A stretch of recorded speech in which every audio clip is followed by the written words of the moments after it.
नमस्कार। आज हम जानेंगे 10वें श्लोक का अर्थ। परम दिव्य पुरुष का स्वरूप बतलाकर अब साधन की विधि और फल बतलाते हैं। श्लोक 10वां। प्रयाण काले मनसा चलेन भक्त्या युक्तो योग बलेन चैव भ्रोर्मध्ये प्राणमावेश्य सम्यक् सतं परम पुरुषमुपैति दिव्यम। श्लोक का अर्थ, वह भक्ति युक्त पुरुष अंतकाल में भी योग बल से भ्रुकुटी के मध्य में प्राण को अच्छी प्रकार स्थापित करके फिर निश्चल मन से स्मरण करता हुआ उस दिव्य स्वरूप परम पुरुष परमात्मा को ही प्राप्त होता है। भक्त्या युक्त का अर्थ है भक्ति से युक्त। भगवत विषयक अनुराग का नाम भक्ति है। जिसमें भक्ति होती है वही भक्ति से युक्त है। अनुराग या प्रेम किसी न किसी प्रेमास्पद में होता है। इससे यह समझना चाहिए कि यहाँ निर्गुण निराकार ब्रह्म की अहंग्रह उपासना का अर्थात ज्ञान योग का प्रसंग नहीं है। उपास्य उपासक भाव से की जाने वाली भक्ति का प्रसंग है।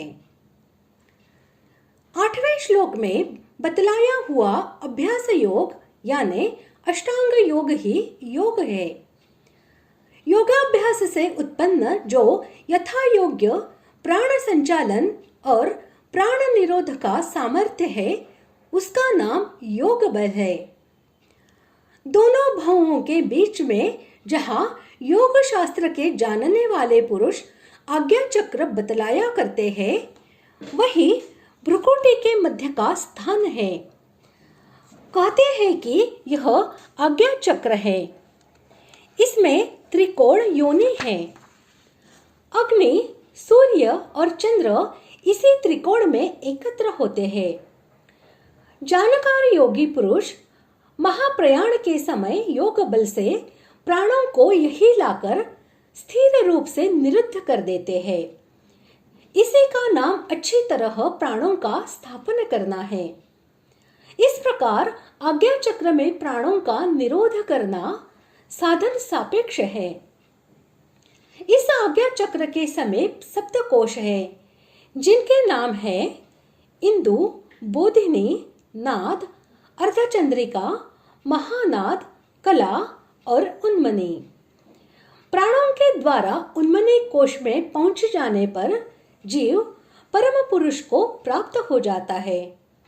फिर उसका पराधीन होकर जन्म लेना बंद हो जाता है। वह या तो जन्म लेता ही नहीं, लेता है तो लोकोपकार के लिए स्वेच्छा से या भगवत इच्छा से। इस साधन की प्रणाली किसी अनुभवी योगी महात्मा से ही जानी जा सकती है। किसी को भी केवल पुस्तक पढ़कर योग साधना नहीं करनी चाहिए। वैसा करने से लाभ के बदले हानि की ही अधिक संभावना है। 8वें श्लोक में जिस अर्थ में मन को नान्यगामी कहा है, यहाँ उसी अर्थ में अचल कहा गया है। भाव यह है कि जो मन ध्येय वस्तु में स्थित होकर वहां से जरा भी नहीं हटता उसे अचल कहते हैं।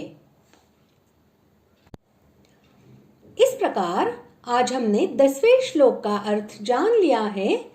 अगले भाग में जानते हैं 11वें श्लोक का अर्थ। धन्यवाद।